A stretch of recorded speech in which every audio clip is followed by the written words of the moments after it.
Maeve Linwood? You look like a woman who brought trouble with her. 3 riders. They've been following you. I told you there was risk. You said you could handle it. Once we leave the station, stay close. Winter, 1878, Wyoming Territory. The stagecoach lurched to a stop, and Maeve Linwood grabbed the doorframe to keep from pitching forward into the lap of the sleeping drunk across from her. She'd been riding for 11 days. 11 days of mud-caked roads and frozen passes, of hardtack that tasted like sawdust and water that smelled like copper. 11 days of watching the east dissolve behind her, the brownstone buildings, the gas lamps, the whole suffocating world she'd left, without a goodbye to anyone who would have cared to hear one. She stepped down from the coach before the driver could offer his hand. The station at Blackwood was barely a station. One building, planks warped and gray, with a rusted iron stove visible through the single window. A hand-painted sign above the door read Blackwood, Pop, 4. Someone had scratched through the 4 and written 3 beneath it. Nobody had explained that, and Maeve decided she didn't want to know. The wind hit her full in the face. Cold didn't cover it. This was the kind of cold that got personal with you, that worked its fingers under your collar and pressed itself against the back of your neck like a warning. She pulled her wool coat tighter and looked around. Snow-dusted scrub pine, a frozen creek glittering flat and silver beneath a bone-white sky, mountains that seemed to lean toward her from every direction, enormous and indifferent. Maeve had read about Wyoming in books. Books were optimistic. She set her suitcase in the dirt beside her boots and clutched the leather satchel to her chest. Inside it, wrapped in oilcloth and tucked beneath 2 changes of undergarments, was a journal. Not hers. It belonged to Ezekiel Thorne, and it contained 6 months of his handwriting names, dates, orders, payments. Proof that he'd sealed 47 Chinese and black miners inside the halcyon shaft and filed the paperwork claiming a cave-in. Proof that he'd paid the county clerk to sign off on the deaths as accidental. She'd found it in his office the night she'd run. She hadn't slept more than 4 hours at a stretch since. The other passengers climbed down, stretched their backs, and wandered toward the station door. Maeve stayed where she was. She was waiting. She had a private arrangement. 2 letters exchanged. 1 contract signed, her own name written in careful ink below 2 others. Jed and Gideon Coulter. She knew their names. She knew they ran cattle up near Sentinel Peak. She knew they needed a literate, legally recognized woman on their homestead claim, something to do with territorial banking law, and the prejudice directed at Gideon for his Comanche blood. She understood being useful for reasons that had nothing to do with romance. She could work with that. What she hadn't quite anticipated was how completely alone she'd feel standing in this much open space. She heard the horses before she saw them. 2 dark war horses crested the ridge above the station road, moving at a steady canter, their breath rising in twin clouds of white vapor. The men riding them were big. That was the first thing. Big in the way that suggested not just size but density, like they were made of something heavier than ordinary men. They rode without urgency, but there was nothing casual about it either. Every movement had economy to it, purpose. They pulled up 20 feet away and dismounted in the same motion. Reins looped without looking. The taller one came first. Jed Coulter was 32 years old and looked like the frontier had spent every one of those years making a point. The left side of his face carried a scar that ran from his temple to his jaw, a Union Army souvenir. She'd later learn from a Confederate blade at a place called Chickamauga. He wore a gray wool coat and a battered cavalry hat, and his eyes were the particular gray-blue of river ice. He looked at her the way a man looks when he's been lied to enough times to stop assuming the truth. Not unkindly, just carefully. Gideon came around the other side. He was 29, and where Jed was built like a fortification, Gideon moved like water, finding its level smooth, efficient, aware of everything. His mother had been Comanche, and the frontier had made sure he knew what white society thought of that. He had dark eyes that tracked without appearing to track, and he wore his black hair tied back with a strip of leather. He nodded at her once, a small acknowledgement that landed with more weight than a handshake. Maeve. Linwood, Jed said. Not a question. That's right. He held her gaze for a moment. You brought trouble with you. She opened her mouth to answer. But Gideon was already crouching in the snow, studying the ground behind her. He moved along the coach tracks, unhurried, reading something she couldn't see. 3 riders, he said quietly. Shod horses. Heavy iron on the front left of the middle animal. They've been trailing the coach since at least the canyon mouth. He stood and looked at Jed. Thorne's men. Something cold moved through Maeve that had nothing to do with the temperature.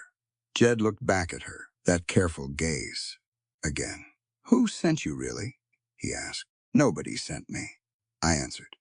Your correspondence, I signed your contract.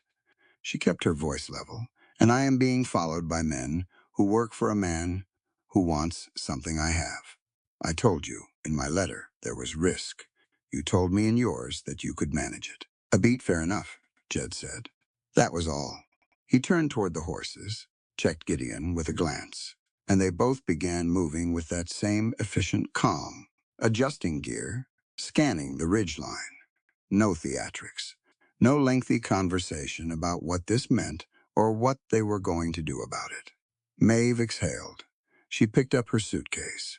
Gideon appeared at her side without announcement and took the case from her hand. He didn't make a production of it, just took it and carried it toward the horses. She thought about objecting on principle and decided the situation didn't call for small battles.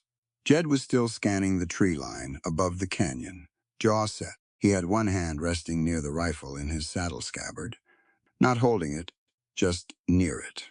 They'll wait, he said, more to himself than to her. Thorne's men don't move in daylight when there are witnesses. But once we're on the mountain road, I understand, Maeve said. He looked at her again, that river ice gaze. You're not frightened, he said. I didn't say that. No, but you're not showing it. She met his eyes. I've had 11 days to be frightened. I used them up already. Something shifted in his expression. Not softness exactly, recognition maybe. He looked away first. Gideon brought a 3rd horse around a steady roan mare, sure-footed looking, built for mountain terrain. He helped Maeve mount without comment and adjusted the stirrups to her height without being asked. She watched him work and thought about what it cost a man like him to live in this territory. Half his blood recognized by neither world that claimed a stake in defining him. She wondered how many times he'd had to prove himself useful before anyone bothered to see him at all.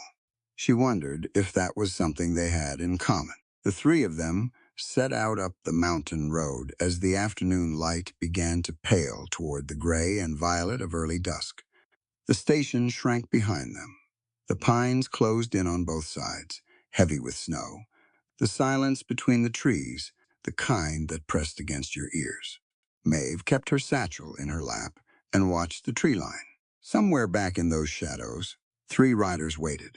She thought about Ezekiel Thorne, his hands, his voice, the particular pleasure he'd taken in reminding her what she was and wasn't, what she could and couldn't claim for herself. She thought about the journal wrapped in oilcloth against her ribs, 47 names pressed into the leather, like a debt that needed collecting. The road ahead climbed steep and narrow into the dark heart of Blackwood Canyon. Maeve Linwood straightened her spine and rode toward it. Winter, 1878. Blackwood Canyon, the mountain road, to Sentinel Peak. They rode for 2 hours before the canyon narrowed. Maeve had been watching the shadows between the pines, the way they deepened and shifted as the last pale light bled out of the sky. She wasn't imagining it. The shadows were moving. Jed held up one fist without looking back, and both horses stopped. His mare didn't fidget or toss her head. She just stopped, trained to it. Maeve pulled up her roan and stayed quiet. She didn't know what he'd heard, but she'd learned in the last 2 hours that Jed Coulter did not make unnecessary gestures. Gideon materialized at the left flank of the trail. She hadn't heard him move. 3 o'clock, he said, barely above a whisper. 2 on the ridge. 1 below, near the creek bend, Dead Man's Pass. She'd seen it on the territorial map she'd studied before leaving Philadelphia.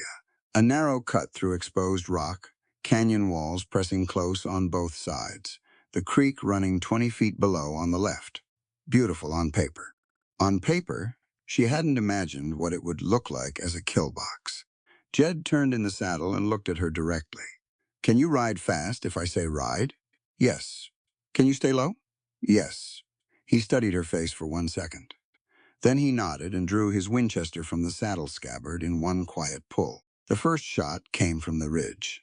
The crack of it split the canyon air like a dropped axe, and Maeve's roan lurched sideways. She grabbed the pommel and kept her seat, which surprised her. Jed's horse wheeled, and she saw him take the hit, his right shoulder snapping back, the force of it visible, even from 6 feet away. He didn't go down.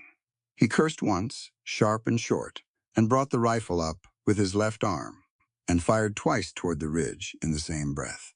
Then the canyon woke up. Gunfire from the right wall. Muzzle flashes, bright as struck matches in the dark. Winchester reports hammering back and forth between the rock faces until the sound became a continuous roar. Maeve drove her horse into the shadow of the left wall and dismounted before she'd fully thought about it, pulling the roan behind a granite outcropping and pressing flat. She could see Gideon. He was on foot already, having left his horse somewhere she hadn't tracked. He moved through the pass like he was reading a map, only he could see low, fast, angling toward the creek bank. One of Thorne's men came over the ridge edge above him, and Gideon was simply there, before the man could adjust his aim. It was over in 4 seconds. She didn't look away. She needed to understand what was happening around her, even the parts that were brutal. The mercenary below, near the creek bend, started toward her position. Maeve pressed herself against the granite and pulled the small derringer from her coat pocket. 2 shots. She'd loaded it herself at the station, while the horses were being watered, doing it with her hands in her lap so nobody would see. She held it with both hands and waited. He came around the rock. She pointed it at his face. He stopped. Then Jed's voice from the other side, "Drop it." The man dropped it. That was the last of them. The whole fight lasted maybe 4 minutes, which felt much longer from the inside. Afterward, the canyon went quiet, except for the creek and the wind, and the distant complaint of a disturbed bird somewhere up in the pines.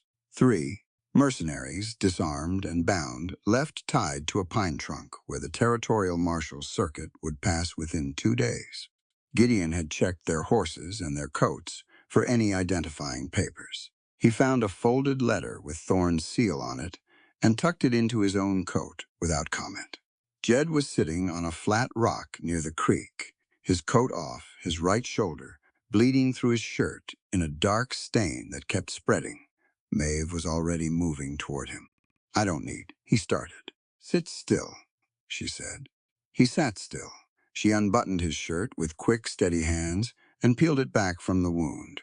The bullet had cut a groove across the top of the shoulder muscle, deep enough to bleed badly, not deep enough to have hit bone or anything vital. A grazing wound, they called it. The word made it sound almost minor. It wasn't minor. It was a raw, ugly tear through living tissue, and it needed cleaning and pressure. She tore strips from her petticoat hem without ceremony. It was the cleanest cloth she had. Gideon crouched beside her and held a canteen of clean water without being asked, tilting it slowly as she cleaned the wound. She worked methodically, the way her mother had shown her before she died. Pressure, clean cloth, more pressure. Keep your hands steady, because your hands being steady tells the injured person that things are under control, even if they're not entirely. Jed didn't make a sound through any of it. When she tied off the bandage and sat back on her heels, he looked down at the dressing and then at her. "You've done that before," he said. My mother was a teacher's wife in a mining town. Men got hurt. Nobody else was going to do it. He held her gaze for a moment. Then, thank you. She was already starting to stand when Gideon touched her wrist lightly, not grabbing. Just a brief contact. She looked at him, and he looked at her wrists.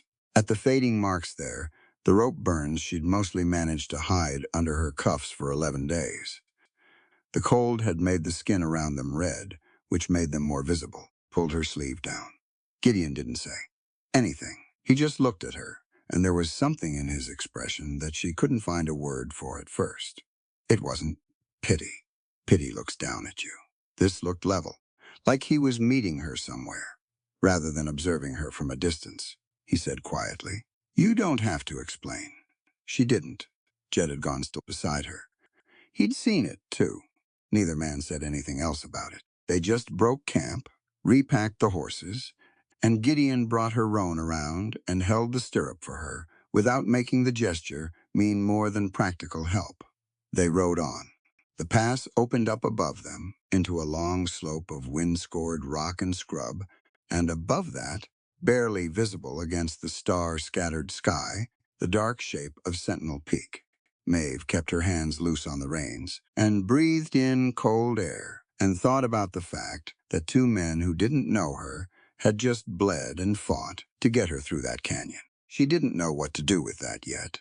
She put it away to look at later and rode. Winter, 1,878, Sentinel Peak. The blizzard found them 2 miles below the summit. 1 minute the sky was clear and sharp with stars. The next, the wind came howling down off the peak like it had a grievance, and the snow hit horizontally, the kind of storm that makes you understand immediately why people die in the mountains. Maeve tucked her chin into her collar and followed the shape of Gideon's horse ahead of her through the white. She couldn't see more than 6 feet in any direction. Jed was somewhere behind her. She could hear his horse. She focused on Gideon's back and kept moving. The cabin came out of the storm like a rumor becoming fact. First a dark shape, then angles, then a door. Log construction, thick-walled, the roof steeply pitched to shed snow. A stone chimney at the east end. A covered porch with a woodpile stacked head-high along the wall. It looked rugged, solid, like it had been told to stay and had decided to mean it. Gideon had the door open before she'd dismounted. Jed took all 3 horses to the lean-to stable on the north side of the cabin. By the time Maeve stepped inside, Gideon had the stove going. She stood just inside the door and looked around. 2 rooms. The main room held a stone hearth, a plank table, 2 chairs and a bench, shelves with provisions stacked in careful order, and a window so thick with frost it had gone opaque. The sleeping room door was open. She could see 2 rope beds with folded wool blankets. It was clean, more organized than she'd expected. Though she wasn't sure what she'd expected exactly, she set her satchel on the table. Gideon was feeding pine splits into the stove. The fire took hold fast, and the heat began pushing out into the room in slow waves. He straightened, looked at the frost on the window, looked at her. "You should take the sleeping room," he said. "Warmer with the chimney on that wall. Where will you sleep?" "Out here's fine." Maeve looked at the 2 chairs and the bench, and at Gideon, who was approximately 6 feet of solid muscle, and would fit on that bench the way a fence post fits in a coffee cup. "That's not," she began. Jed came in on a gust of wind and snow, stamped his boots at the threshold, and pulled the door shut. He took off his coat, hung it on the peg beside the door, and looked between them. "She's arguing about the sleeping room," Gideon said. "Don't," Jed told her in a tone that managed to be both direct and not unkind. Maeve decided to let it go for now. There would be time to revisit the sleeping arrangements once everyone had thawed out. She put water on to boil and found cornmeal on the shelf and started something resembling porridge while Jed sat at the table, and Gideon moved around the space with the ease of someone who knew exactly where everything lived. They worked in silence, and the silence was functional rather than uncomfortable. Outside, the storm threw itself against the log walls and found no purchase. She should have waited. She knew that. She should have let a few days pass, let trust accumulate the slow and normal way. But she was sitting across from two men who'd bled and fought to get her here, and she'd seen those rope burns reflected in Gideon's eyes back in the canyon. And she was 21 years old and tired of carrying things alone. She said, "I have to tell you something." They both looked at her. She told them. Not everything at once.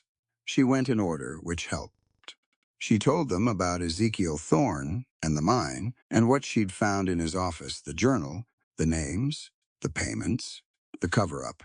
She told them about the night she'd run and why she'd run, and what he'd done to her before that night that had made her understand she would not survive staying. She kept her voice even.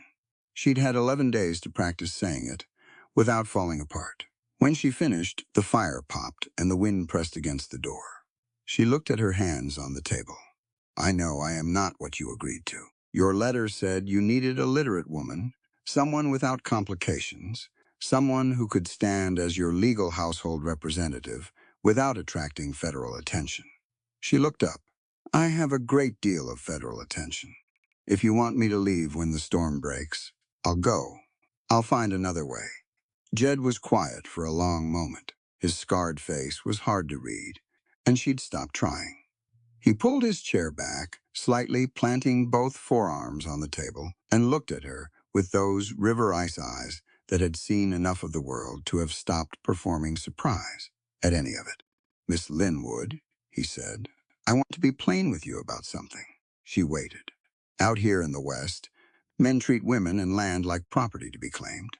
His voice was low and direct. No courtroom cadence, no performance. Just a man saying what he believed. They come out here, and they plant a flag, and they call everything inside the flag line theirs, women included. That's the world Thorne lives in. That's the world most of Silver Creek lives in. He paused. But under this roof, you are a complete human being with your own free will. Your body belongs to you. Your past does not define your worth to us. She didn't say anything. She wasn't sure she could, right at that moment. Gideon had been leaning against the wall near the stove. He straightened now and came to the table, standing rather than sitting, looking at her with that level gaze. "My people have had their dignity, stripped by law and by force for longer than this territory has had a name," he said. "I know what it costs a person to have their choices taken from them. I know what it looks like when someone is trying to find out whether they still have any choices left." He looked at Jed, then back at her. "You do. Here. You do." Maeve pressed her lips together and nodded once, which was all she trusted herself to manage. "Right," Jed said. He stood. "You'll take the sleep room, Gideon. And I have slept in worse conditions than a bench by a warm stove." He moved toward the door, checked the latch against the wind. "In the morning we talk about the journal and what to do with it. Tonight you sleep." He said it the way a person states a fact rather than an order, and somehow that made it easier to accept. Gideon took the water off the stove and poured 3 cups. They ate the porridge at the table, and nobody spoke much, which was fine. There was enough said. Later, in the sleeping room, Maeve listened to the blizzard work itself out against the log walls and felt the warmth of the stove coming through from the other side of the partition. She could hear Jed's low voice and Gideon's quieter one, not the words, just the sound of 2 people talking easily to each other, the way people do when they've been through enough together that words don't have to work as hard. She put her hand on the oilcloth bundle in her satchel. 47 names. She was going to make them matter. She'd promised herself that in Thorne's office, with his handprints still on her arms, and she was still promising it now. She closed her eyes. Outside, the storm raged all night. Inside, for the first time, in longer than she could properly account for, Maeve Linwood slept without waking until morning. Winter 1878. Sentinel Peak, the weeks after the storm. The blizzard lasted 3 days. By the end of the first day, Maeve had reorganized the provisions shelf by weight and frequency of use. By the end of the second, she'd found the ranch ledger tucked behind a loose stone near the hearth and spent 4 hours reading it with the focused attention of someone who has just discovered a problem they know how to solve. It was a disaster.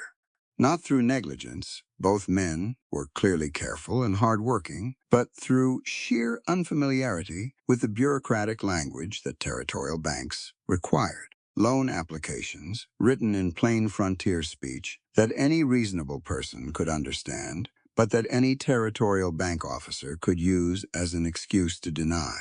Brand registration forms missing the specific legal phrasing that the Homestead Act required for co-ownership claims.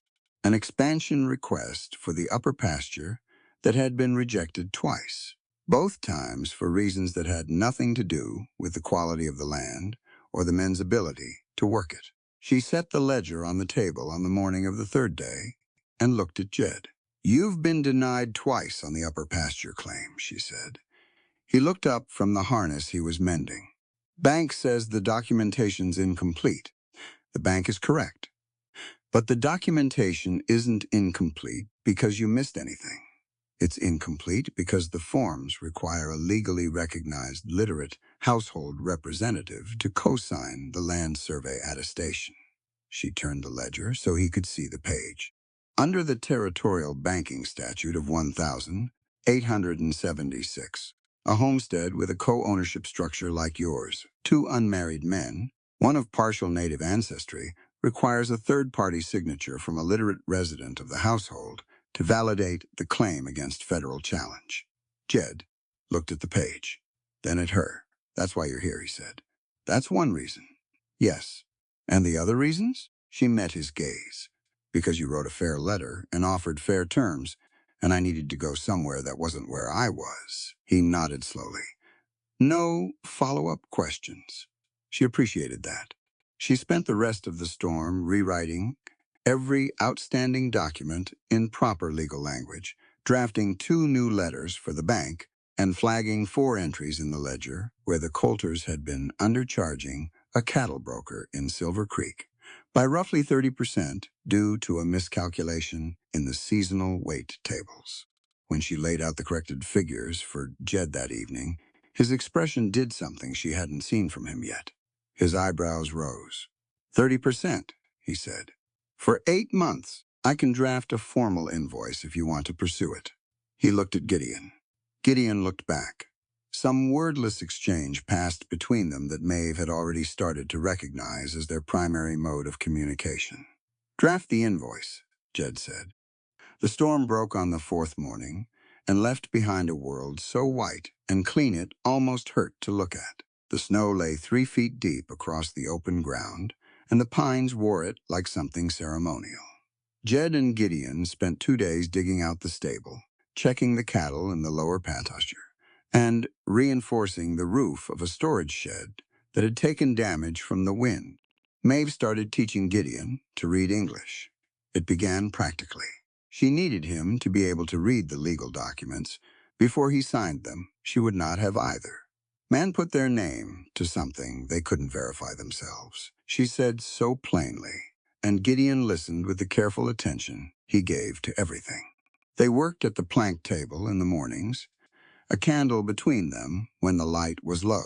She'd taught younger students before, back in the mining town, and she knew the worst thing a teacher could do was make a grown person feel small for not knowing something they'd never been given access to. She didn't do that. She started with the letters he already knew. From context, his name. Jed's name, basic cattle terms he'd seen on paper 100 times, and built outward from there. He was fast. Faster than she expected, though she later realized she shouldn't have been surprised. A man who could track 3 riders across frozen ground by reading disturbances in snow that she couldn't see at all was not a man with a limited mind. He was a man who'd been learning the wrong alphabet. In exchange, he taught her Comanche. Not formally. He'd say a word for something while they were doing it. Pahku for snow, Tukaru for fire, Numu for people, and she'd repeat it until she had it, and then use it in a sentence. He corrected her pronunciation without making it feel like correction, just saying the word again more slowly until she matched it. His face was quiet most of the time, But when she got a difficult sound right, something shifted at the corners of his eyes. She counted that as a smile and moved on to the next word. Jed taught her to shoot. Not the Derringer, she already knew the Derringer.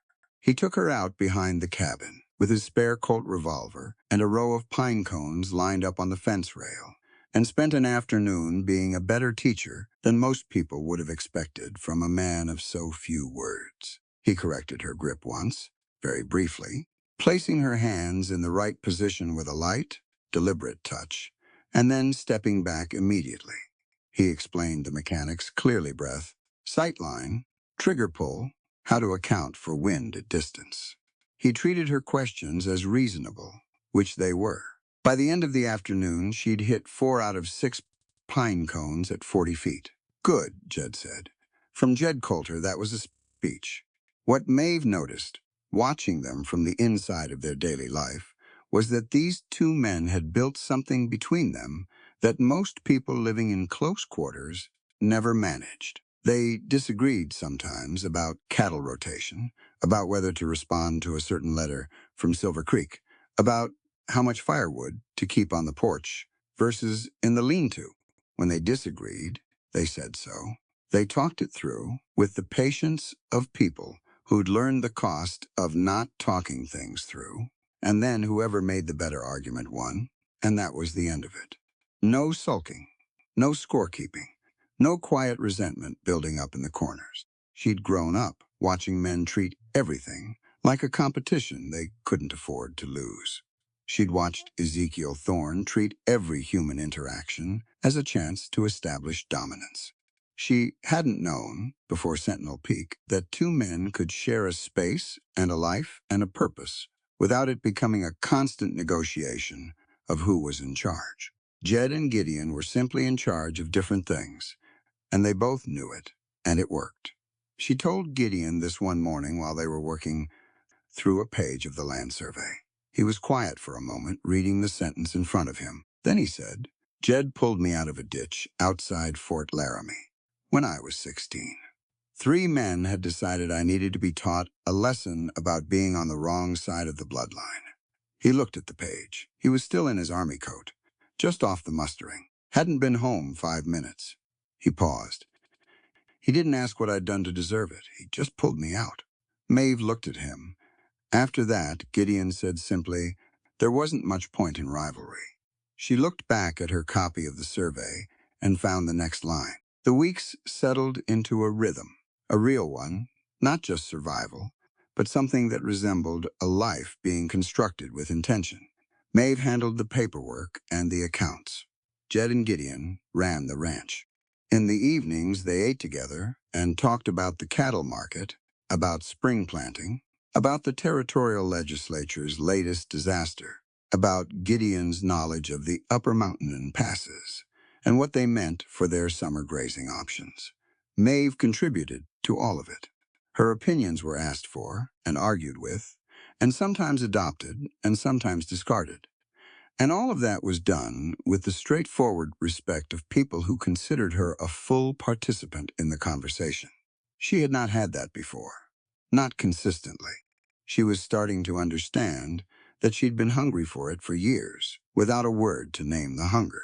One afternoon, sitting at the table with the lamp between them, while outside the sky turned that particular late winter gold that promises spring is coming, but hasn't committed to a date, Jed looked up from the letter he was reading and said, without preamble, the bank approved the upper pasture claim. Maeve looked up. Came in the postwriter's bag yesterday. He set the letter on the table and pushed it toward her. 8 years we've been trying to register that claim. 8 years of the right paperwork going wrong at the same office. She looked at the letter. The bank seal. The approval language she'd drafted 3 weeks ago returned with a stamp and a signature. She slid it back across the table to him. It was your claim, she said. I just wrote it in their language. Jed looked at her for a long moment. Miss Linwood, he said, there's a difference between having something and being able to hold on to it. You're the reason we can hold on to it. He folded the letter carefully and put it in his coat pocket. She turned back to her work before he could see her expression. It mattered to her, too. Late winter into early spring, 1878. Sentinel Peak. The thaw came slowly at first, the way it does at elevation, a degree at a time. The snow pulling back from south-facing slopes, while the north side stayed white and stubborn. The creek below the cabin found its voice again, meltwater running clear and fast over the rocks. Maeve heard it from the porch in the mornings and felt the season changing, and thought about what the snow melting meant for the road up from Silver Creek. Gideon said it first. He came in from the eastern tree line one afternoon with his jaw set in a way she'd learned to read, and he looked at Jed and said, "Riders, 6 horses, maybe more. 2 days south, moving slow but steady. One of them is riding a heavy iron shoe on the front left, the same horse from Dead Man's Pass." Jed looked at Maeve. "Thorn," she said. "Thorn," he agreed. They spent the rest of that day preparing. Jed checked the rifles and the ammunition stock. Gideon mapped the approaches to the cabin, identifying the 3 most likely lines of attack, given the terrain, and showed Maeve where to position herself if shooting started in earnest. She memorized it. She also moved the oilcloth bundle from her satchel to a narrow gap in the chimney stone, a hollow in the mortar she'd noticed weeks ago and had kept in mind without knowing exactly why. The journal was not going to burn. The second day, she found herself watching the southern ridge more than she should have, and she made herself stop and focus on the ledger, on the numbers, on the letter to the federal circuit court judge in Cheyenne that she'd been drafting for 2 weeks and hadn't finished. She spread it out on the table and read what she had. It was good. It was detailed and sourced and clearly argued, but it wasn't finished, and she didn't finish it that day. She would regret that later. They came at dusk on the 3rd day, and they came in force. 15 men. Gideon had it right. They came up the south slope, with their horses spread wide to cover the approaches, and the first Maeve knew of the actual attack was the crack of a rifle from the tree line and the sound of Jed's voice calling out a position from the porch. She went to the window she'd been assigned. Gideon had cut a narrow firing port in the chateau prior, just wide enough. She watched through it and kept still. For 20 minutes, it was a siege. Thorne's men had numbers, and they were professional about it. Working in pairs, one firing while the other moved. Jed and Gideon made every shot count. She could hear Jed calling positions to Gideon across the cabin, short and precise, Gideon answering in the same clipped language. They moved through the space without colliding, without confusion, 2 people who had trained themselves to function as a single coordinated thing under pressure. Then the fire started. She smelled it before she saw it pine pitch, hot and acrid, and then the orange light at the corner of the roof where someone had thrown a torch onto the thatching. The roof was dry from weeks of clear weather, and it caught fast, too fast. The smoke came down through the ceiling boards in thin white threads, and then in billows. "East window," Gideon shouted from across the room, and she heard the sound of something heavy. 2 of Thorne's men coming through the door at once, and then the crash of a struggle on the floor. Jed stepped out the front door firing. She heard him take the hit, the sound of it, a specific, terrible sound she would not forget, and then the thud of his body against the porch boards. She moved toward the door, and a hand closed around her hair, not grabbing, seizing. The full force of a man who intended to control her by the most direct means available. Thorne. He was older than she remembered. Or maybe she remembered him as larger than he actually was, the way fear distorts things. He had gray at his temples, and he was bleeding from his left leg, old blood-dried brown at the knee. And his eyes were the flat and certain eyes of a man who had never genuinely believed that other people's pain was real. He pressed the barrel of his revolver against her temple and looked past her into the burning cabin where Gideon was still fighting 2 men on the floor. "The journal," Thorne said. "Give it to me. And your friends live. Make me ask twice, and I put a bullet in that scar-faced fool on the porch." The smoke was burning her eyes. The roof groaned above them, the thatching collapsing in on itself, sending a cascade of burning material down into the main room. She could hear Jed on the porch. He was alive. She could hear him moving, trying to get up. Thorne's grip tightened in her hair. She stopped pulling against it. She went very still, the way she'd learned to go still in his office 2 years ago, when stillness was the only card she had. Her right hand was at her side. The derringer was in her sleeve. She'd put it there 2 days ago and hadn't taken it out, wearing it to sleep, wearing it through every day since the riders were spotted. 2 shots. She'd had 2 shots at Dead Man's Pass, and she'd used neither of them. She had 2 shots now. Thorne leaned close, his voice dropping to something almost conversational. You always were smarter than was useful, girl. Tell me where it is. Maeve moved her wrist. The derringer dropped into her palm. She didn't aim carefully because there wasn't time, and the distance was nothing. She fired. The sound of it in the enclosed space was enormous. The kick drove her arm back hard. Thorne screamed a real sound, a shocked and animal sound, and his grip on her hair released all at once as he went down, clutching his thigh where the bullet had opened something worth screaming about. Through the smoke, she saw Gideon break free. He came up off the floor with one of Thorne's men still holding his arm, and simply went through the man, driving him into the wall hard enough to end the argument. The second mercenary saw what had happened to Thorne and made the practical decision to leave through the door he'd come in by. Gideon was at Maeve's side in 4 steps, his hands on her shoulders, checking her. She shook her head. She was whole and pointed at Thorne on the floor, bleeding and conscious and already trying to reach his fallen revolver with one hand. Gideon picked up the revolver, looked down at Thorne. Don't, he said, and the single word carried more weight than a paragraph. Outside, the remaining mercenaries heard the change in the fight and made the same practical decision as the one inside. She could hear them pulling back, horses moving fast down the slope, carrying Thorne's screaming orders to retreat. She found Jed on the porch. He was sitting up, his back against the post, pressing his left hand against his chest, where a spreading stain had soaked through his shirt.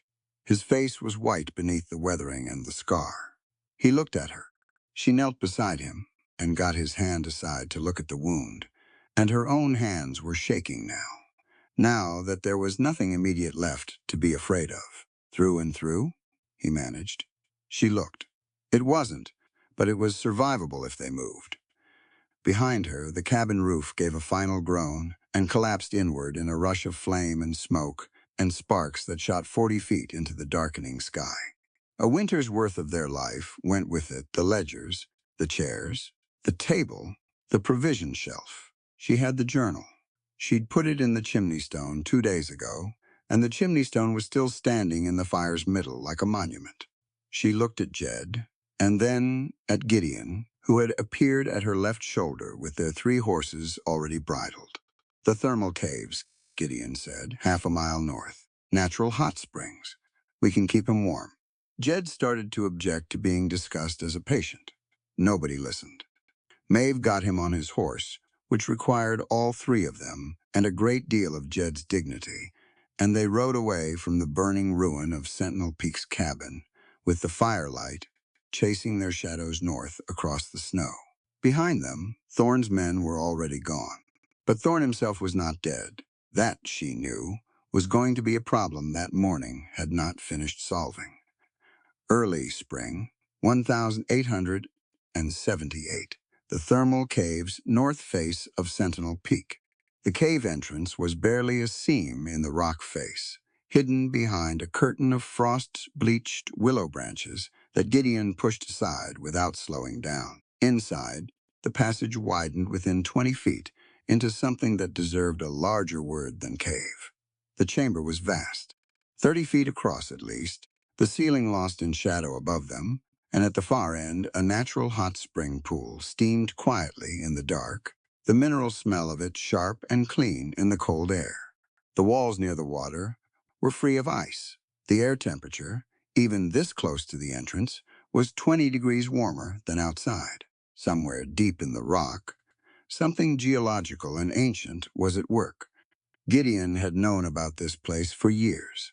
He'd found it tracking elk the winter before Maeve arrived, and he'd told Jed about it and filed it away the way a careful man files away. Useful things, not planning to need it, but knowing where it was. They got Jed off his horse.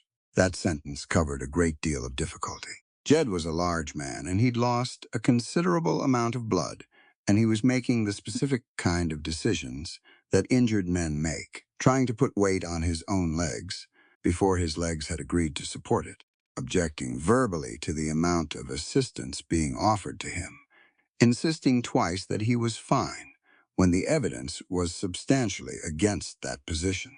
Gideon took his left side, Maeve took his right. They walked him into the cave and got him down near the thermal pool, where the heat was strongest, and she pressed him flat onto the bedroll Gideon had pulled from the saddlebag. "Stay down," she said. He stayed down, which told her how bad it actually was. She worked by firelight. Gideon built a small fire near the entrance where the smoke would draft out through the rock seam, and he brought her the medical kit from the saddlebag, basic supplies, bandaging and carbolic, and a needle already threaded with horsehair for the kind of emergencies that required it. She'd restocked it herself 3 weeks ago, which now seemed like foresight she hadn't known she was exercising. The bullet had cut deep through the left side of Jed's chest, below the collarbone, missing the lung by what she estimated was less than an inch. The exit wound was clean. She cleaned both sides with carbolic, which made Jed's jaw tighten to the point of visible strain, and closed the exit wound with 4 tight sutures. The entry she packed and dressed. She worked without talking, focused entirely on the task, and when she was done, she sat back and looked at him and said, "You need to be still for at least 4 days. The sutures will hold if you're still. If you're not still, I'll redo them, and this time I'll be less careful about how much it hurts." Jed looked at her. "All right," he said. Gideon made something approximating coffee from the supply's hardtack, dried meat, a battered tin pot heated on the fire, and brought it around without ceremony. He sat across from Maeve, and they drank the coffee and listened to Jed's breathing even out as he drifted toward sleep. Outside, the wind had picked up again. In here, the thermal pool kept the air warm, and the steam drifted up in lazy spirals, and the fire crackled, and nothing from outside could touch them. Not Thorne, not his men, not the wreckage of the cabin or the documents they'd lost, or the problems waiting at the bottom of the mountain. Just this, for a few hours. Maeve looked at her hands. The shaking had stopped. She hadn't noticed when, exactly. "You shot him," Gideon said. Not an accusation, just a fact, offered back to her for examination. "I did." Afraid she considered that? Yes. But being afraid of something and doing it anyway are not mutually exclusive. That's something I've been working out lately. Gideon turned his coffee cup in his hands. Jed's afraid too. Most mornings, she looked at him. Of what? Of being the kind of man his father was. He looked into the fire. His father was a hard man. Not cruel, but hard. Believed the world owed nobody anything and would make that point clearly when it needed making. Jed spent 20 years being afraid he inherited that. He paused. He didn't, but fear doesn't require a foundation to stand on. She thought about that for a while. "What are you afraid of?" she asked. He was quiet long enough that she thought he might not answer. Then becoming invisible. Spending my whole life being either a threat or a curiosity to white society and nothing else. Never being seen as just he stopped. Started again. "My mother's people say who you are is not just what you carry from your parents. It's what you build with your own hands, in your own time. I believe that. But it's harder to believe on some days than others." Maeve looked at him steadily. "I see you, Gideon.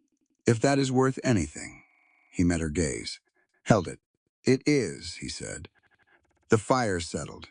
Jed slept. The thermal water made its low and constant sound, and the steam rose, and outside the mountain held its weather and its silence and its ancient indifference, to the small human dramas playing out inside its rock. Maeve thought about the journal, still wedged in the chimney stone above the burning ruin of the cabin. She'd go back for it in the morning when the fire had died down. It would be there. Stone doesn't burn. She thought about the letter to the federal judge that she hadn't finished. She'd finish it now. She had nothing but time and a clear head and a very clean sense of purpose. She pulled her notebook from her coat. She'd grabbed it on instinct when they'd left, cramming it into her inside pocket, and uncapped her pen. Gideon watched her for a moment. "Tonight," he said. "Thorne is alive and heading back to Silver Creek," she said, "which means he'll be talking to the county sheriff before the week is out. If I'm going to get a letter to the circuit court judge ahead of whatever story Thorne tells, I need to write it now." She looked at the blank page. "He's had 2 years to cover his tracks. I've had 2 years to remember every detail. I intend to use that." Gideon looked at her for a long moment. Then he moved the fire slightly, angling it so the light fell better on her notebook. She started writing. She wrote through the night, or most of it. At some point, Gideon slept, sitting upright against the cave wall with his rifle across his knees, a posture she doubted was uncomfortable for him. Jed's breathing stayed even and deep. The thermal pool bubbled softly in the background. She filled 12 pages. She went back to the cabin ruins at dawn, alone, taking her roan along the north path while the others slept. The cabin was ash and char, and a few standing timbers. The chimney stone was intact, which she'd known it would be. She worked the journal out of the hollow with careful fingers, the oilcloth slightly warm from residual heat but intact, and she tucked it into her coat and stood for a moment in the ruins of the place where she'd reorganized a man's ledgers and taught another man his letters and learned to shoot and slept 8 consecutive hours for the first time in years. She thought about everything that had been built in that space. None of it was ash. None of the actual things had burned. She rode back to the cave. Early spring, 1878. The thermal caves, Sentinel Peak. By the second day, Jed's color had come back. By the third, he was sitting up without being told not to, and asking after the cattle in the lower pasture, with the focused concern of a man whose first priority was always the thing he was responsible for. Gideon went down to check twice a day and reported back each time, with the patience of someone who understood that the reporting itself was part of the medicine. Maeve changed the dressings morning and night. She watched the wound carefully for the particular redness that meant infection was setting in. It didn't come. The carbolic had done its work. On the 4th evening, with Jed sitting up and eating properly, and the worst of the crisis clearly past, the 3 of them sat around the fire near the thermal pool in a configuration that had become natural over the last several days. Jed against the cave wall with his legs extended, Maeve cross-legged near the water's edge, Gideon moving between fire and cave entrance with the low-level vigilance he never quite set down. The steam rose from the pool and drifted through the firelight, turning gold and amber and copper by turns. The sound of the water over the rocks at the pool's edge was continuous and quiet, just enough to fill the silence without covering conversation. Maeve had been thinking about something for 2 days. She'd been waiting for the right moment, which she recognized as a way of waiting for courage. So she stopped waiting and just said it. "There are stories about you in town," she said. "About both of you." Jed looked at her steadily. "There usually are. The men at the general store in Silver Creek." She kept her voice, even curious, rather than accusatory. "When I came through on my way to the station, they talked about the Coulter brothers." She looked at the fire. "They called you wild," they said. She paused, choosing words. Unstoppable was the word one of them used. And then they laughed, and I didn't know exactly what the laugh meant. Gideon had stopped moving. He was near the cave entrance, standing very still, and he turned to look at Jed. Something passed between them, the same wordless communication she'd watched for months. But this one was different. It was longer. more deliberate, like a question being asked and answered without language. Then Jed looked at Maeve. He moved toward her, not quickly. Nothing about Jed Coulter was quick unless bullets required it. And he lowered himself to sit closer to where she was, close enough that she could see his eyes clearly in the firelight. The scar on his face caught the light, and she'd stopped seeing it as a mark of damage long ago. She saw it as a record, evidence of survival. His calloused hand came up slowly and cupped the back of her neck with a gentleness that she felt in her entire spine. Light, certain. A touch that asked nothing and forced nothing, that simply said, I am here, and I mean you no harm. She didn't move away. He held her gaze, and when he spoke, his voice was low and rough and absolutely serious, the voice of a man who has something real to say and is saying it. People in the valley call us animals, Maeve. The steam drifted between them. The fire cracked once. They say, once a Coulter man claims a woman, he doesn't know when to stop. She waited. Gideon moved from the cave entrance. He came around behind her, unhurried, and she felt rather than heard him settle close at her back. His breath was warm against her neck, and when he spoke, his voice was quieter than Jed's, but carried the same absolute weight. When a Coulter man loves a woman, Gideon said, he surrenders his body and soul entirely to her. A pause. The water moved over its rocks. Tonight there is no force, he continued. Only our complete surrender to you.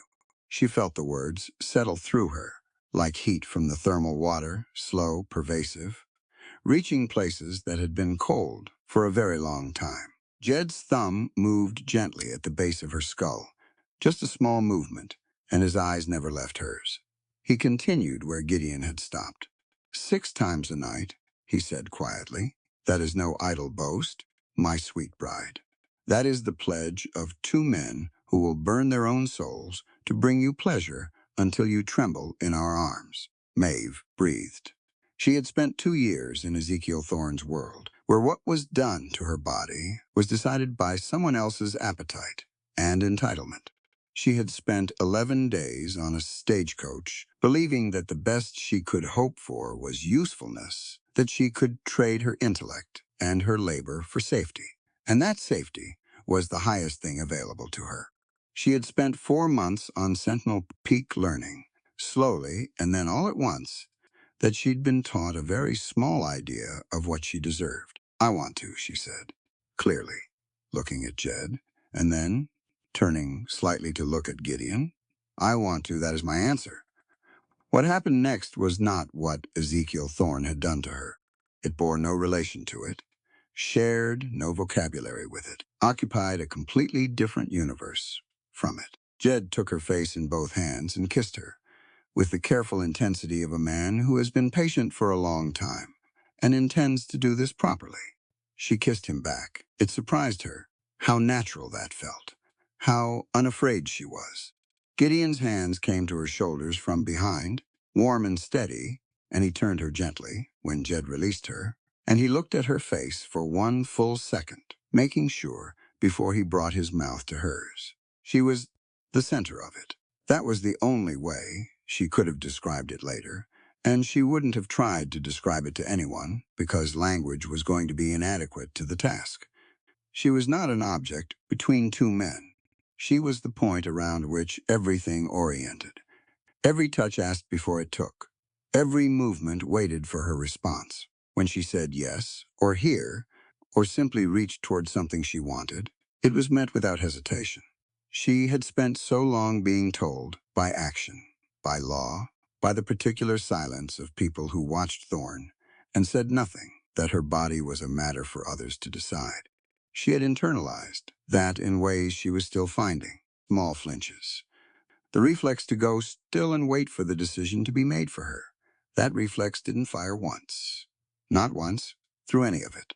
Jed and Gideon gave her every choice, and then made good on whichever choice she made, over and over, through the long, warm hours while the thermal pool steamed and the fire burned low and the mountain held them in its old, indifferent hands. Afterward, Maeve lay on her back between them, and looked at the ceiling of the cave where the steam had condensed in small droplets that caught the firelight like stars.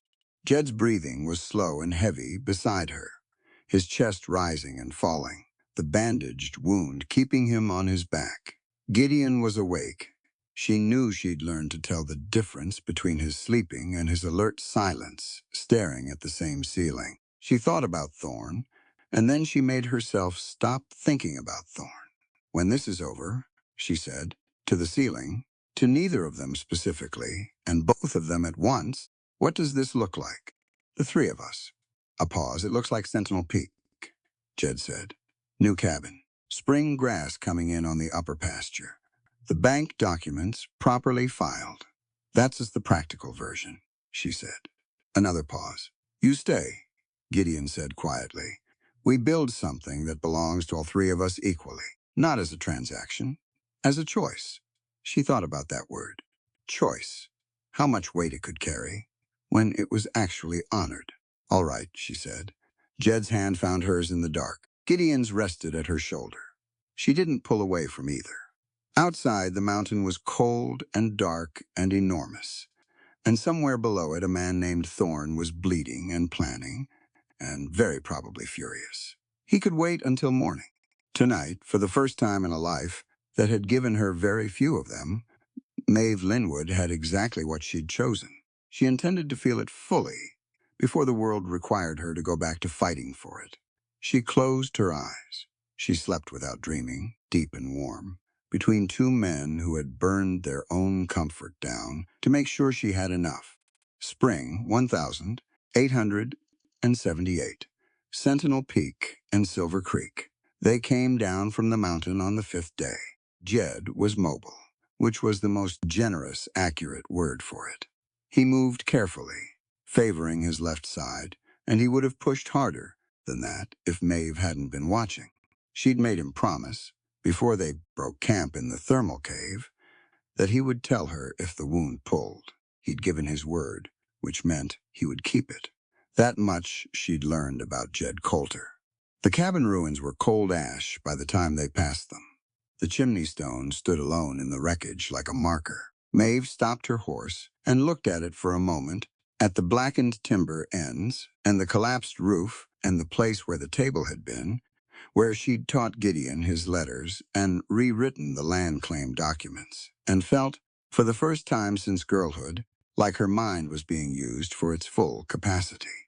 Then she turned her horse south and followed the men down toward the valley. They stayed at the trading post 4 miles outside Silver Creek for the first 2 nights. Ceilinged building, run by a Finnish man named Halverson, who asked no questions and charged fair rates and kept his opinions to himself. Maeve spread her 12 pages of notes and the oilcloth-wrapped journal on the single table in their room and started assembling the formal affidavit.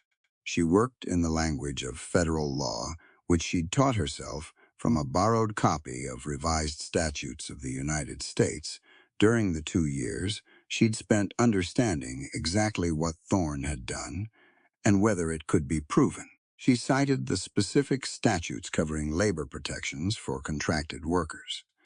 She cited the territorial mining regulations that required cave-in investigations. She attached as exhibits a transcribed list of the 47 names from Thorn's journal with dates and payment records cross-referenced to the county clerk's falsified reports. It took 3 days. When she was done, she read it from the beginning. Then she read it again. Then she handed it to Jed. He read it slowly, moving his finger under certain passages. When he finished, he set it down on the table and looked at her. "This would hold in federal court," he said. "That's where it's going," she said. "The county sheriff is Thorn's. The territorial court has 2 judges, one of whom Thorn funded during his election. The federal circuit court judge is a man named Harlan Briggs, appointed directly by Washington. He has a documented record of ruling against mining company corruption in Colorado Territory." Gideon looked up from the rifle he was cleaning. "You researched the judge." "I researched the judge 2 years ago. Before I left Philadelphia, I wanted to know where to go if I got the evidence out." She looked at both of them. I've been planning this for a while. A beat of quiet. You came out here with a full strategy, Jed said. I came out here with a full strategy and a marriage contract and a very small derringer, she said. The strategy was always the main part. Gideon made a sound that was, unmistakably, a laugh, brief and genuine. She'd heard it twice before and considered it a significant achievement each time. She sealed the affidavit in an envelope, addressed it to the Honorable Harlan Briggs of the Federal Eighth Circuit, and gave it to Halvorson's postwriter the following morning with enough coin to ensure it traveled fast. That afternoon, the county sheriff rode up to the trading post with 4 deputies and an arrest warrant, 2 names on it, Jed Coulter and Gideon Coulter, charged with arson and attempted murder, signed by Sheriff Dale Pruitt, filed at the county court 3 days prior. The ink on the filing date was the particular shade of fresh that told Maeve the date had been backdated.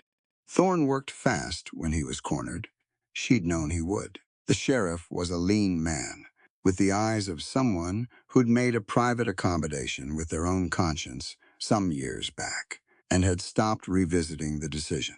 He stood in the doorway of the trading post and delivered the warrant in the flat tone of a man reading a grocery list. Maeve stepped forward before either Coulter could speak. Under what statute, she said, are you filing arson charges against men whose own property was burned? Pruitt looked at her with mild contempt. Ma'am, this doesn't concern. It concerns me directly. She kept her voice level and her posture straight. I am Maeve Linwood, legal household representative of the Coulter homestead claim, registered under the territorial banking statute of 1876. I was present during the attack on Sentinel Peak, which was initiated by men employed by Ezekiel Thorne. I have submitted a sworn affidavit to that effect to the Federal Eighth Circuit Court. She looked at the warrant in his hand. If you execute that arrest, you will be detaining material witnesses to a federal inquiry. I'd encourage you to consult with someone who can explain what that means for your own legal standing before you proceed. Pruitt stared at her. He looked at Jed, who said nothing, and looked back at him with the specific patience of a man who has nothing to prove and knows it. He looked at Gideon, who was leaning against the far wall with his arms crossed, and his dark eyes carrying an expression that communicated, without words or aggression, that this was going to go however it was going to go, and he was entirely prepared for any version. The sheriff folded the warrant. We'll be in touch, he said, and left. One of his deputies, a young man, maybe 20, who'd been staring at his own boots through the entire exchange, glanced back at Maeve as he went through the door. She couldn't read his expression exactly. It was somewhere between startled and relieved, which was an interesting combination for a deputy sheriff to be wearing. Gideon watched them ride out through the window. That won't hold him long. It doesn't need to, Maeve said. It needs to hold him until the circuit court responds to the affidavit. She picked up her pen, which is why I'm writing to the territorial newspaper in Cheyenne this afternoon. Jed looked at her. Why the newspaper? Because Thorne's power depends on the story being controlled. Local paper won't print anything against him. He funds half their advertising. But the Cheyenne paper is independent, and they've covered mining company abuses twice in the last 3 years. She dipped the pen. Federal evidence is one thing. Public record is another. We need both. She wrote the letter. Factual, specific, no rhetoric, beyond what the facts required. She named names, gave dates, cited the affidavit by reference. She signed it with her full name and her Philadelphia address and her current location. She signed it without hesitation. Gideon watched her sign and said quietly, "You know that puts a target on you. There's already a target on me." She blotted the ink. This way, at least, it's visible. She mailed both letters the same day. Then she went back to the trading post room and sat down on the edge of the bed and breathed for a few minutes. Just breathed. Jed came in, sat beside her, said nothing. After a moment, she put her head on his good shoulder, and he put his arm around her, and they stayed like that for a while Two people who had both learned that rest is not weakness, it's maintenance. Outside, Silver Creek was going about its business, the smithy hammering, the general store conducting its commerce, the saloon warming up for evening trade. All of it sitting on top of 47 names that the town had agreed, collectively, not to know. That was going to change. She was going to make sure of it. Spring 1878, Silver Creek Federal Circuit Court. Judge Harlan Briggs arrived in Silver Creek on a Tuesday morning in early April, ahead of schedule, which told Maeve her affidavit had moved faster through the federal system than she dared plan for. He was 60 years old and built like a man who'd spent his youth doing physical work and his middle years doing legal work and had emerged from both processes looking like he took nonsense from exactly nobody.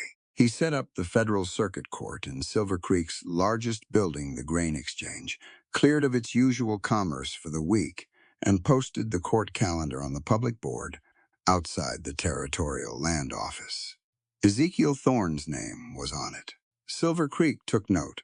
Maeve had been in town for 4 days by then, staying at the boarding house run by a widow named Clara Oakes, who had decided, upon hearing a partial account of events from Halvorson's postwriter, that the Coulters and their household representative were welcome to her best rooms and her opinions on Thorne, which were numerous and detailed, and confirmed several things Maeve had already documented. She added Clara's testimony to a supplemental affidavit, properly witnessed, properly signed. The night before the court session, Thorne made his move, not a legal one. He'd tried legal, and it hadn't held. He sent 8 men into town after midnight, with 3 torches, and orders that the grain exchange, along with everything inside it, should not exist by morning. The young deputy, the one who'd stared at his boots outside the trading post, came to the boarding house at 11 in the evening and knocked 3 times in the specific pattern that Gideon had worked out with him over the previous 4 days of quiet, patient relationship building. His name was Tom Reeves, and he was 22 years old, and he'd taken the deputy job because it paid and stayed in it, because leaving would have required a courage he hadn't found yet. He'd been finding it in increments since the afternoon Maeve had faced down his sheriff with a federal statute and a straight spine. He told them what was coming. They were ready. What happened in the hour between midnight and 1 in the morning on the streets of Silver Creek is the kind of event that gets told differently by everyone who was present, and tends to grow in the retelling. The core of it was this. Thorne's men arrived at the grain exchange to find Jed and Gideon already there, along with 6 townspeople who had their own reasons to want Thorne's reach, ended 2 Chinese laborers who'd survived the halcyon shaft because they'd been working a secondary passage, a Mexican cattle broker Thorne had defrauded twice, Clara Oakes with a shotgun she clearly knew how to operate, Tom Reeves with his badge turned right side out for the first time in months, and a Shoshone man named Walker, who had known Gideon since boyhood and had ridden 40 miles when word reached him. The torches never reached the building. There was a fight. It was real, and it was serious, and 2 of Thorne's men were shot, neither fatally, and one of the townspeople took a knife across the forearm that Maeve closed with 6 sutures in Clara's kitchen afterward. Thorne himself had arrived with his men overconfident, she thought. Later, the way men who are used to winning get overconfident once they decide the war is already won. He was arrested by Tom Reeves at 1:17 in the morning, bleeding from a cut above his eye from where he'd connected with the grain exchange doorframe in the course of being prevented from escaping. Reeves put the irons on with the focused solemnity of a young man doing something he was going to remember for the rest of his life. Maeve watched from across the street. Jed came to stand beside her. He was breathing hard from the fight, favoring his left side slightly, and she made a note to check the sutures when they got back. He looked at Thorne being walked toward the territorial jail, and then looked at her. "You all right?" he said.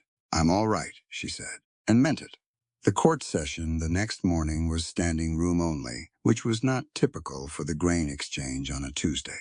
Federal court procedure was formal. Maeve knew this and had prepared accordingly. She had her documents in order, organized by exhibit number, cross-referenced. She had her testimony prepared, and she'd written out the key points so that under pressure she wouldn't lose the thread. Thorne arrived with 2 lawyers from Cheyenne, both of them expensive, both of them visibly uncomfortable with the density of the federal documentation they'd been handed and the speed at which the case had been assembled. The session ran 4 hours. Thorne's lawyers argued procedural objections for the first 40 minutes. Briggs disposed of them one by one with the efficiency of a man who has seen all of these objections before and finds them no more interesting than he found them the previous times. Then Maeve testified. She stood in front of Judge Briggs and the assembled town of Silver Creek, and she said what she knew and how she knew it and where the documentation was and what it meant. She did not perform emotion, and she did not suppress it either. She was simply accurate. She was a woman who had spent 2 years memorizing every detail of a crime, and she delivered those details with the precision of someone who understood that precision was the most powerful tool available to her. Near the end, she looked at Thorne across the room. He was staring at her with the flat eyes she remembered, the eyes that had always tried to tell her she was nothing of consequence. She looked back at Briggs. American law was not written to protect the wallets of powerful tyrants, she said. Her voice was steady. It was created to protect the life, liberty, and pursuit of happiness of every single individual, whether a penniless woman, a man of native blood, or a discharged soldier. The grain exchange was very quiet. Briggs looked at her over his reading spectacles for a long moment. Duly noted. Miss Linwood, he said. Continue, she continued. Thorne was remanded to federal custody before noon. The charges were criminal conspiracy, labor exploitation, falsification of public records, and 47 counts related to the deaths in the Halcyon shaft. His land holdings and the mine operation were placed under federal receivership pending the full criminal trial, which would be held in Cheyenne. Silver Creek stood on its main street and watched him go. Some of them looked relieved. Some looked frightened, in the way that people look when the structure they've been living under, however unjust, turns out to have been load-bearing after all, and now they have to figure out what comes next. Maeve walked out of the grain exchange into the April sunlight, and Gideon was there, leaning against the hitching post with his arms crossed and his eyes tracking her face. Done? He said. Done, she said. He straightened and held out his hand. She took it. Jed emerged behind her and put his hand briefly on her shoulder, a light touch, warm, present, and the 3 of them stood in the main street of Silver Creek, while the world reorganized itself around the removal of one man who had believed until this morning that he was permanent. He wasn't. Nothing unjust ever really was. It just sometimes took longer than it should. Spring into summer, 1879. Sentinel Peak. The new cabin went up in May. It was Gideon's design, which meant it was practical first and beautiful second, and it happened to be both. He'd spent the winter drawing it out on paper floor plan, roof pitch, window placement, the orientation of the main room to catch the morning light while keeping the worst of the afternoon sun off the south wall. He'd thought about it the way he thought about tracking, reading the terrain, understanding what was already there, working with it rather than against it. The frame went up over 3 days. They didn't do it alone. People came up from Silver Creek with lumber and labor not as charity, though some of it was gratitude, but as the practical expression of a community that had been reorganizing itself since April and was working out what it meant to do things differently. The 2 Chinese laborers who'd testified in the Thorne case came. Clara Oakes came and ran the food operation with military efficiency.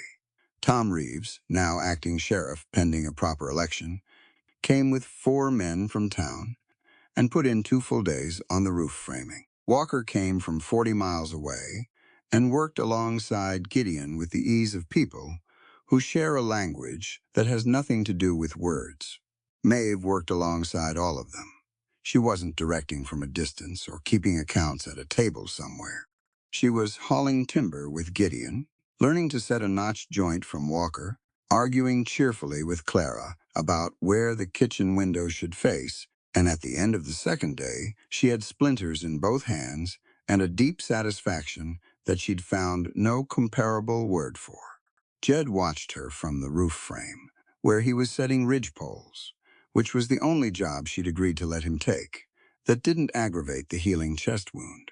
He watched her laugh at something Clara said, and pick up the other end of a plank without being asked. She's going to outlast all of us, he said, to nobody in particular. Gideon, passing beneath him with a timber on his shoulder, said, yes. The cabin was finished in 11 days.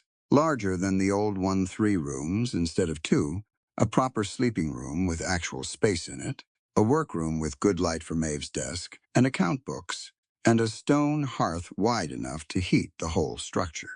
The porch faced east over the valley, and on clear mornings you could see 100 miles, the land going from pine to scrub, to the flat brown distance where Silver Creek sat, looking smaller and less significant than it had from ground level. Maeve stood on the porch the morning after the last of the townspeople, and the townspool, had gone back down the mountain and looked out over that view and thought about Philadelphia, about the brownstone buildings and the gas lamps and the office where Thorne had kept his journal in the second drawer of his mahogany desk. She didn't miss it, not any of it. She'd thought, during the worst months, that she would spend the rest of her life missing the version of herself that had existed before him. But what she'd found instead was that the version of herself that had existed before him had been smaller than she'd known, and everything that had happened since including the worst of it had been a process of finding out how much room she actually took up. She took up a considerable amount of room. She'd made her peace with that. Jed came out onto the porch with 2 cups of coffee, one of which he handed to her. He stood beside her in the morning light and drank his coffee and looked at the valley. Upper pasture is coming in, he said. If the weather holds, we'll move the herd up in 3 weeks. The expansion loan documents are finalized, she said. I sent the last of them to the bank on Tuesday. They should confirm the credit line by end of month. He looked at her sideways. She looked back. Good morning, he said. She laughed. Good morning? They'd had this particular exchange half a dozen times, the practical sliding directly into the personal and back out again, and she'd stopped finding it incongruous. For the 3 of them, the practical and the personal had never really been separate. The land and the work and the legal paperwork and the shared life were all the same thing, all expressions of the same choice they'd each made and kept making every day. Gideon came out of the lean-to stable and looked up at them on the porch. He'd been up since before dawn, which was normal for him. He raised a hand. She raised her coffee cup back. It was in June that she realized. She'd been watching for it in the careful, practical way that women of her era watched for such things, counting weeks and noting changes in her body with the same methodical attention she brought to the ledger. When the counting was clear enough to draw a conclusion, she sat with it for 3 days, before she said anything, not from uncertainty, but from the private pleasure of knowing something that was entirely hers, for a little while longer. She told them on a Sunday evening, sitting on the new porch in the long light, the valley going gold below them. She said it plainly, because that was the only way she said anything. I'm expecting a child. The silence lasted 2 seconds. Jed set down his coffee cup very carefully, as if it had become suddenly precious. He looked at her with an expression she'd only seen from him a handful of times. The river ice eyes, soft, all the careful guardedness he carried, dissolved temporarily by something stronger than the habit of it. Gideon had gone very still beside her. He turned to look at her fully, and there was something in his face that she recognized because she'd felt it herself in the first 3 days of knowing the private, Stun quality of news that is too large to process all at once and has to be taken in pieces, he said. First thing, not whose, not when, healthy. Everything indicates yes, she said. Jed let out a breath that he seemed to have been holding since June. Boy or girl, he said, and it wasn't quite a question. Too early to know. Doesn't matter, Gideon said. No, Jed agreed. It doesn't. She looked between them. Whether by Jed or by Gideon, this child will be raised with the love of two devoted fathers and a mother who has strong opinions about education and firearms safety. In that order, Jed's mouth curved.